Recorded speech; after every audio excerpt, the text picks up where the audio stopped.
ഇത്തരം ക്രൂരവും പൈശാചികവുമായിട്ട് രീതിയിലാണ് മുന്നിലിട്ട് വെട്ടി ശരിയാക്കി കൊല ചെയ്യപ്പെട്ടിട്ടുണ്ട്. അതുമായി ബന്ധപ്പെട്ട് എന്താണ് ഉണ്ടായെന്നുള്ളതൊക്കെ തന്നെ ഉപ്പ അദ്ദേഹത്തിന്റെ പരിക്ക് നിസ്സാരമല്ല, നല്ല സ്ട്രോങ് ആയിട്ടുള്ള പരിക്കൊക്കെ ആണത്. കൂടുതൽ സംസാരിക്കാൻ കഴിയും തോന്നുന്നില്ല. അതുകൊണ്ട് കുറച്ച് കാര്യങ്ങൾ ഉപ്പ പറയും.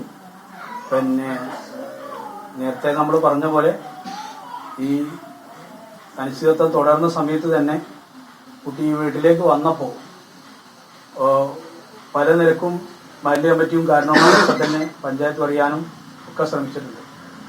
എന്നാൽ ആ കുടുംബം ഇവന്റെ കാര്യത്തിൽ താല്പര്യമെടുത്ത് ഈ വിഷയം പരിഹരിക്കാൻ ഒരു ശ്രമവും നടത്തിയില്ല.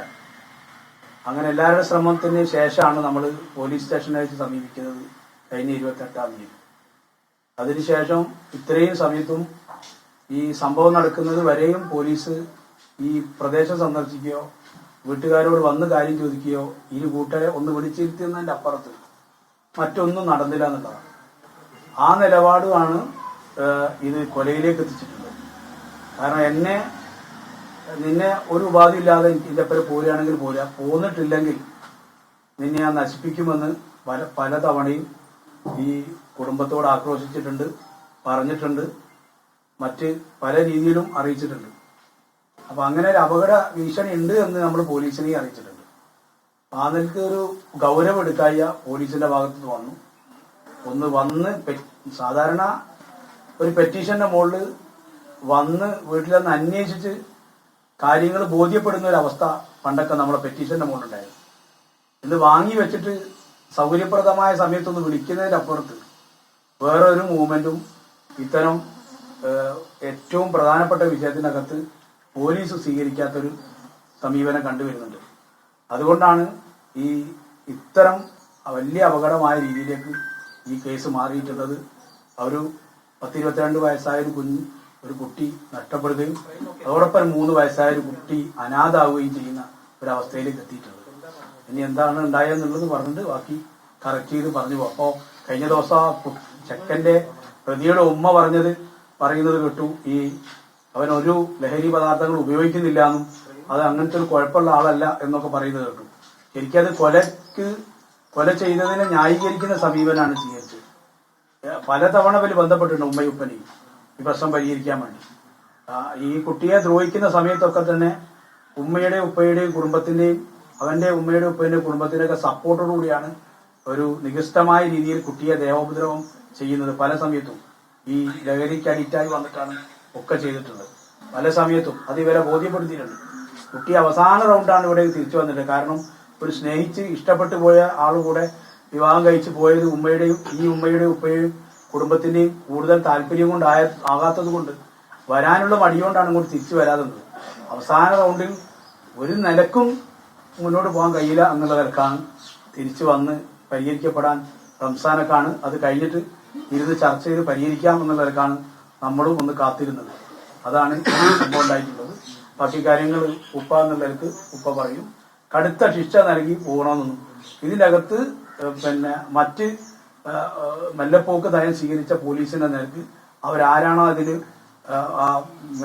ആ നടപടികൾ മുന്നോട്ട് പോയത് അവർക്കെതിരെയും ഇതിന്റെ ആവശ്യമായ നടപടി സ്വീകരിക്കണമെന്നുള്ളതാണ് മേലധികാരികളോട് ഞങ്ങൾക്ക് പറയാനുള്ളത്.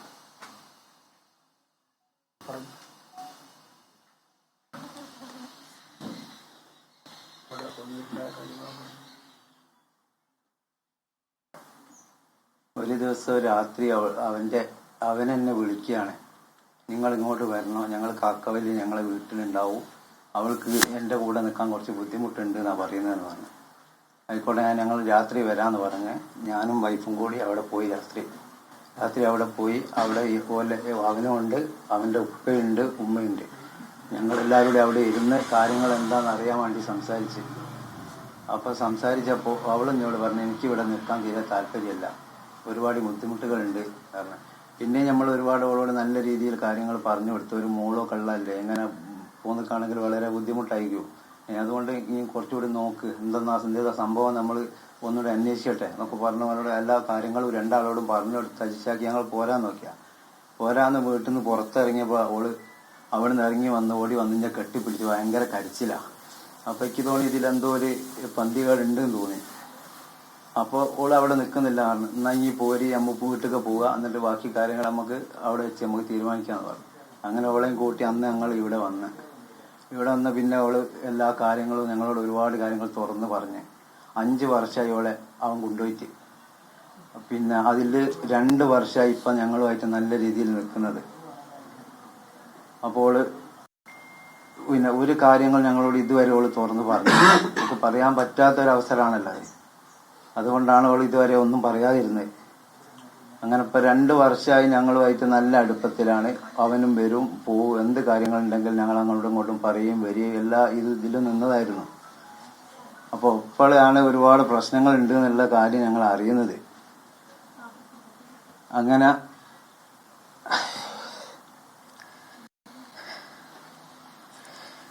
അപ്പൊ ഇവിടെ വന്നപ്പോൾ ഞാൻ കുറച്ച് ദിവസത്തോളം ഇവിടെ നിന്ന് ഞാൻ പിന്നെ പള്ളി കമ്മിറ്റിയിൽ ഞാൻ വിവരം പറഞ്ഞു. ഇങ്ങനെ ഇവിടെ ചെറിയ എന്തോ ഒരു വിഷയമുണ്ട്, അപ്പൊ നിങ്ങളൊന്ന് അന്വേഷിക്കണം ഇതിനെ പറ്റി എന്ന് പറഞ്ഞു.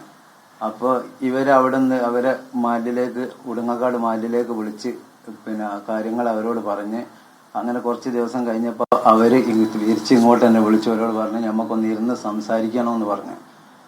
അപ്പൊ എന്നെ വിളിച്ച് പറഞ്ഞു ഇങ്ങനെ ഒന്ന് സംസാരിക്കണം, എപ്പോഴാണ് കൂടെ. ഞാൻ പറഞ്ഞു എപ്പോഴായാലും കുഴപ്പമില്ല, ഞാൻ അവളെയും കൂട്ടി ഞാൻ അങ്ങോട്ട് വരാമെന്ന് പറഞ്ഞു. അങ്ങനെ അവരെയും വിളിച്ച് നമ്മളെയും വിളിച്ച്. പക്ഷെ അവരെ വിളിച്ചപ്പോൾ അവര് പറഞ്ഞ് ഓൻ്റെ എന്തോ ഒരു കാരണം പറഞ്ഞ്, ഓൻ്റെ വാപ്പ പറഞ്ഞാണോല ഓൻ്റെ എന്തോ ഒരു കാരണം പറഞ്ഞ് അവർക്ക് ഇന്ന് ഇങ്ങനത്തെ പ്രശ്നത്തിന് വരാനൊന്നും ആവില്ല എന്ന് പറഞ്ഞ പോലെ ഒഴിഞ്ഞു മാറി അന്ന്. അപ്പോൾ അത് അവിടെ തീർന്ന്. പിന്നെ ഒരു വന്നില്ല. പിന്നെ കുറേ ദിവസം കഴിഞ്ഞപ്പോൾ ഇവര് ഇവിടെ അങ്ങോട്ട് വരുന്നില്ലെന്ന് ചോദിച്ച് വിളിച്ച്. അപ്പോൾ ഞാൻ ജ്യേഷ്ഠനോട് പറഞ്ഞു ഇനി ഒന്ന് ഇവിടെ വാന്നാണ്. ഓൻ്റെ ജ്യേഷ്ഠനെ വിളിച്ച് ജ്യേഷ്ഠൻ ഇവിടെ വന്നു. അവനോട് ഞാൻ കാര്യങ്ങളൊക്കെ ചോദിച്ച് ഇങ്ങനെ എന്തോ പ്രശ്നങ്ങളുണ്ട്. ഓൻ വല്ലാണ്ട് മദ്യപിക്കുകയോളെ നല്ലോണം അടിക്കുകയൊക്കെ ചെയ്യുന്നുണ്ട്. ഓൾ എത്രയോ പ്രാവശ്യനോട് പറഞ്ഞതാ, അല്ലാതെ ഭയങ്കര പ്രശ്നം. ഇവിടെ വരുന്ന സമയത്ത് അവൻ മദ്യപിച്ച് വന്ന് എത്രയോ ടൈം ഉണ്ടായിട്ടുണ്ട് നമുക്ക് അനുഭവപ്പെട്ടത്. അപ്പോൾ അതുവരെ ഓനോട് പറഞ്ഞു കൊടുത്തേക്ക് നമ്മളെ വീട്ടിലേക്ക് പോകുമ്പോൾ തന്നെയെങ്കിലും നിങ്ങളൊന്ന് ഇങ്ങനെ കുറച്ചൊന്ന് ഡീസൻ്റ് ആയിട്ട് പോകണം, നമ്മളിങ്ങനെ വന്നതല്ലേ, ഇങ്ങനെ ജീവിക്കുന്നതല്ലേ, അപ്പോൾ കുറച്ചുകൂടി ഒന്ന് ഡീസൻ്റ് ആണോ, എല്ലാ കാര്യങ്ങളും തുറന്ന് പറയും. ഓള് വിചാരിക്കുന്നത് ഓരോ ദിവസം കഴിയുന്നതിനനുസരിച്ച് ഒന്ന് നന്നാവും എന്നുള്ള പ്രതീക്ഷയിലാണ് നിൽക്കുന്നത്. ഇത് കാര്യങ്ങൾ വഷളായി ഇങ്ങനെ വരിക.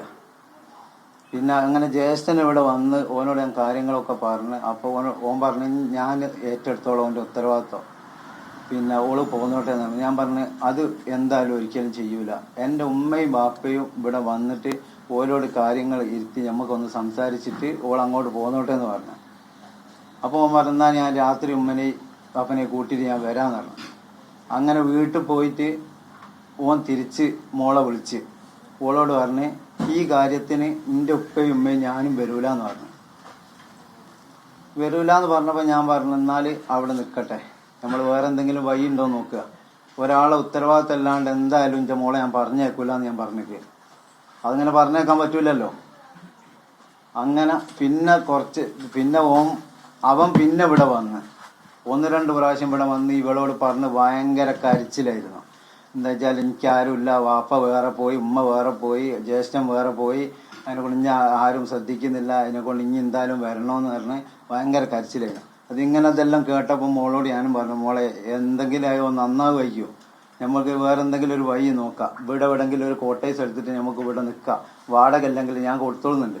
അതുവരെ ഞാൻ ഓളോട് പറഞ്ഞേക്ക്. ഓള് പറഞ്ഞാളൊരു ചാൻസ് കൊണ്ട് നമ്മൾ കൊടുത്തു നോക്കുക, ചിലപ്പോൾ നന്നായി കിട്ടായിരിക്കുമെന്ന് പറഞ്ഞു. അങ്ങനെ ഇവിടെ കോട്ടേഴ്സ് എടുക്കാമെന്ന് എല്ലാ വിവരങ്ങളും ഓനോട് പറഞ്ഞ് രാത്രി 2 സുഹൃത്തുക്കളും ഉണ്ടായി ഇവിടെ. ഞങ്ങൾ രാത്രി ഇവിടെ ഇരുന്ന് സംസാരിച്ച് ഓനോട് കാര്യങ്ങളൊക്കെ പറഞ്ഞു.